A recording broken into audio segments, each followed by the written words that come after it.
les Corts. Almenys el riu haurà fet molts errors, però no s'ha tirat cap duro a la butxaca, no com els seus, senyor Barber.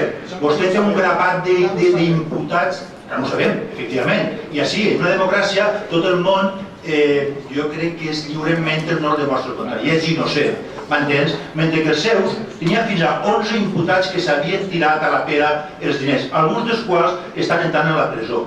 Altres busquen l'indult però no entren a la presó. Així que, per favor, lliçons de moralitat i d'ètica, les mínimes, senyor Barber, sobretot venint del Partit Popular, les mínimes. Entén? Perquè vostè les podrà fer, però no hi ha ningú en este país que actualment se les crega. Lliçons de moralitat i d'ètiques, ninguna. Del sou a tancar, ninguna. Perquè esperem les gatetes rogetes, que és molt fàcil. L'increment del forat, per suposar que hi ha increment del forat, vostè havia de tornar enguany 2,4 milions d'euros.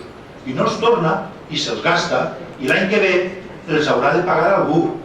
Jo torno a insistir, si ens els haguem perdonat, estaria molt bé. Aplaudiment general, ens l'han perdonat. Però no s'han perdonat res. El que no es paga enguany s'haurà de pagar l'any que ve. I això què és? Això què és? Incrementar el deute. Incrementar el deute i incrementar el forat. Un nivell d'inconsciència absoluta, total, permanent.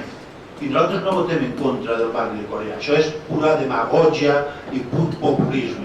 Nosaltres votem en contra del seu despilfarro.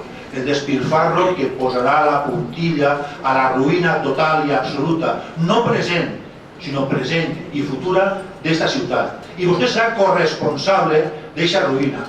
I vostè passarà a la posterioritat com el gran apuntillador de la misèria econòmica d'esta ciutat, present i futura.